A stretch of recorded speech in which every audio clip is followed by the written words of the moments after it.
What's up, guys? Welcome to my channel. This is Taja, and today I'm going to be answering some questions about dental hygiene. As you can see by the title, if you are new to my channel, then go ahead and hit the subscribe button. I feel like I've been kind of MIA. I had a crazy cold and I just needed some time to get back to myself and feel a lot better. I even took some time off work, but now I'm feeling 100% and I just needed to get better so I can give you guys 100%. Before I start with anything, I want to take the time to thank all of you guys for the support y'all have been showing under my previous videos. You guys have been commenting and liking my videos. I have so many of you guys, adding me on social media, which you can add me on Instagram at TAJAHFERJUSTE, and just asking me questions in general about dental hygiene. I didn't realize that so many people really had all those questions and needed guidance, and if I can help with that, then that's what I'm gonna do. So thank you so much for the love. So you guys subscribe so you can stay tuned, because I will be having a video up on the Dental Hygiene National Board and the Dental Hygiene State Board. I'm gonna talk about my experience and give you guys a couple of tips on studying for it too, so you don't want to miss out on that. Okay. So this question says, how good were your grades in high school, and was the schooling hard for hygiene? So if you guys don't know, I am originally from Haiti. So I was born and raised in Haiti, Port-au-Prince. And if you're Haitian, then you got to know this. Schooling in Haiti is hard. So my grades in high school in Haiti, because I went to this private school and we were a lot more advanced. So the materials that we were learning in like 6th grade in Haiti, you probably learn here in like your junior year of high school. Like, that's how hard schooling in Haiti was. The math was intense. We had to memorize so much. My grades in high school when I was in Haiti, they were great for the type of material that we had, but they weren't all that great because schooling was hard, like I said, and we went to a private school. When I moved here, I got moved into, I think, junior in high school, and I had A's and B's, a couple of C's. I think my grades were okay. My GPA was also okay, probably like a 3.5, was trying to keep it in that range. Was the schooling hard for hygiene? Absolutely yes. The schooling for hygiene was ridiculously competitive and hard. And if you want to check out my video where I break down all the semesters and I go through that, but the schooling for hygiene is hard, and you have to get ready to go through that phase because it's probably going to be one of the hardest trainings in your life, like I said. All right, next question is, I was wondering how much dental hygienists earn. So, I have gotten this question a lot, and what I can say is that the range really varies. Like, it really depends on what state you live in, it depends on what country you live in, it depends on your experience in hygiene. It can start as low as 25. Well, I hope that y'all are not getting anything less than 25 for hygiene, because I feel like hygiene is worth a lot more. But you will find some states that start you as low as 25 and as high as 50 an hour. Yes, I have heard dental hygienists all throughout talk about their salary and say that they're making about 50 an hour, close to 100K a year. So hygiene is wide. Hygiene has a lot of opportunity in it. That's what I love about this field. You can try to get your bachelor's and master's in hygiene, move to a state, move to California or somewhere else, and decide that, okay, I'm going to earn 50 for hygiene and I'm gonna make the best out of that money. Just because you're out of school don't mean that you're worth 25 an hour. So I would definitely recommend that you look for a job that will offer you a good amount, that knows your worth, and go from there. All right, another question. Please, can you help me with some information? I really want to be a dental hygienist, and I think you're the right person to ask about it. Can you tell me if after high school, can I get straight to a dentist college with my ACT score, or I have to go to college first? And how many years I need to go to college into the dentist school? Please respond me. It will be very important and useful. So, if you're straight out of high school, you have got to, that's from my personal research. I don't know if it's different in certain colleges, but if you're interested in dental school, you have to have your bachelor's, and something, whether it's science, whether it's psychology, but you gotta take some classes in college and have your bachelor's and a field before you can apply in a dental program. And of course take that test, you know, I think, is it the ACT test that you gotta take for dental school, if I'm not mistaken. And I remember my dentist, we were talking about that too, and he had said the same thing. If you know that deep down inside you want to be a dental hygienist, then just prepare yourself to give it your all during dental hygiene school. But now that I'm a dental hygienist, I know that the schooling part is a lot different than the real world. You don't have an instructor 24/7 watching what you're doing in the real world. You are more independent. You are able to make decisions for your patient. You have relationships that you're building with your patients. Your coworkers and your dentists look at you as a professional, a provider, instead of you're a student and you're not doing this right. Like, nobody's gonna be schooling you. It's rewarding to see that I can, you know, change smiles, change lives, help a patient that was feeling really self-conscious about their smile more. It's so self-rewarding, trust me. Anyways, don't get me started on how proud I am. Don't get me started, because I get a little emotional. Hi, I wanted to do dental hygiene, but I read on many forums stating that it is very difficult to find a job, and there are many offices that don't offer benefits, 401k, vision, etc. What was your experience? In part 2, please. So I've had a lot of people ask me about the benefits and all.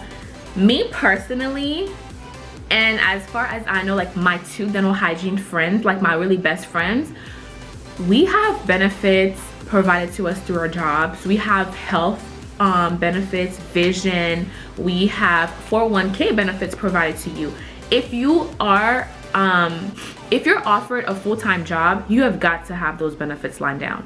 Like, I'm thinking that 80 to 90% of full-time dental hygiene jobs will at least give you 401k benefits, health, and vision for you and maybe your spouse and kids.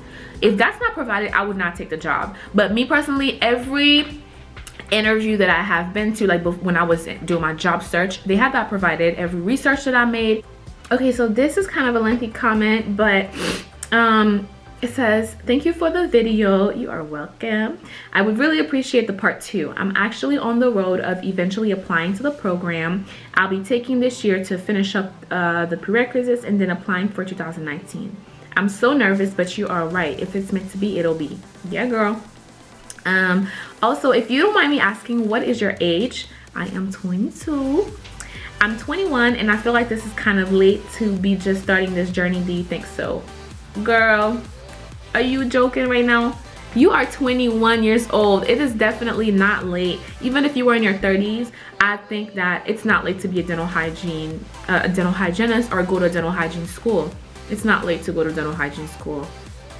I had some of my dental hygiene classmates were in their late 40s, early 50s, girl. What is you talking about? Yes. I think I was like one of the youngest one, because when I got accepted into the program, I was 19. Yeah, like you're not too old to go to dental hygiene school. If anything, this is the perfect age. You're 21, you are smart, you're young, you still have, you know, time. And at 21, you might not have any kids or, you know, too many responsibilities. It is time for you to get that done. It's a perfect age in my opinion. 21 is not too late. I don't think there's such thing as too late to go to dental hygiene school, as long as you feel like you are emotionally ready, your life allows you with your, you know, responsibility, and that you can, and that you are intellectual enough to get it done. Like, go for it. Don't let nobody make you feel like you're too late, honey. Like, what? No. What else? Okay, this comment says, I recently got a C+ in a prereq and I'm nervous AF. I know you mentioned not to worry, but I am concerned. Did you ever take a prereq course over, and what's your opinion on doing so? So yeah, I took a prereq course over. I took biochemistry over. So we had to take biochemistry in order to apply for the dental hygiene program, and I hated, when I tell you I hated that class, there was no way it made sense to me, y'all. Like, there's no way that class ever made sense to me. If you feel like you're keeping up with your grades in your other classes, your overall GPA is great, and you have mostly A's and B's, then that's okay. I would go ahead and apply for the program, unless it's so competitive to the point that they only take like 15 students and you gotta have straight A's on everything. But yeah, I had 1C and I had retaken a prereq. So hey, look at me now. Look at me now. Which dental hygiene degree did you graduate with, the associates or the bachelor's? I graduated with my associates in dental hygiene. I have been thinking about getting my bachelor's. You know, especially that you can take your bachelor's online. You don't necessarily have to go physically back to school to get your bachelor's. Okay, so this is from the video that I filmed about getting ready to go to work. Great video. Do you know if you can transfer your license to a different state? Well, yes, you can absolutely get your license transferred to a different state, but it depends on what state and what the requirements are. So if you're a dental hygienist and you're interested in getting your license transferred to a different state, then what you need to do is go on their website, look up all the requirements, and make sure that you meet those. They have, you know, people helping you that you can call and ask questions for. So yeah, it does depend. Was it hard for you to find a job? No, it really wasn't. It wasn't hard for me to find a job at all. And I know that a lot of people have been saying that they heard that there's not a lot of job security or easy to find a job in hygiene, and I have to disagree with that. I think that hygiene is on the rise, and hygiene is like highly requested. Like, they're hiring for hygienists a lot. When I was looking for a job, I got hired within a month. Like, I'm gonna say probably 2-3 weeks I got hired. Out of my whole class, I think that most of us got hired within the first month of graduation. Yeah, and if you don't find a job, a permanent job, there are temping companies that you can assign, you know, sign a contract with, and they can find a job for you. How did I find my patients for the boards? So closer to the fall semester, we start looking for board patients with the patients that we see in clinic. I found my board patient through one of my best friends. She knew a guy that went to her church, and he always talked about how he, you know, hasn't had a cleaning in a while. So she was like, Nastasia, I think you should screen him for your boards because he might be a candidate. Mind you, I had already thought that I had another board patient on the list, but then when I screened her again, I noticed that she didn't really have the qualifications, and when I screened him, I knew instantly that he was gonna be my board patient. There was no questions. The buildup was there. You could see it, you could feel it.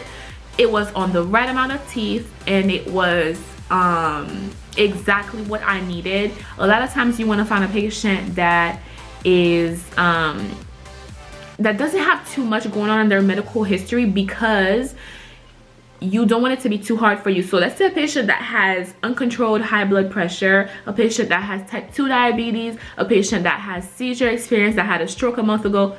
The board is not going to let you use that patient because they're high risk for you. So if you go to the board with that patient, you will get declined. Find you a patient that is really young. My patient, he was in his early 20s. If you find a patient in their early 20s or late 20s, early 30s, perfect board patient as far as age and requirements. So he met all those requirements, plus he had the buildup. I was like, woo, that's it, honey, that's it. Okay, so this was most of the questions that I have been getting back to back under my videos. This is all that I'm gonna answer today, you guys, because your girl gotta go to work, okay? But I just want to thank you for watching this video. If you have made it this far, give this video a thumbs up. Don't forget to subscribe to my channel, because I have a lot more videos coming about the national boards, the state boards, experiences, story time, makeup. I mean, your girl is all over the place. I'm waiting for my ring light to come in before I upload some looks and stuff like that. So I am just so excited, so thrilled. Add me on social media and we can chit chat. Thank you for watching, and I'll see you next time. Mwah.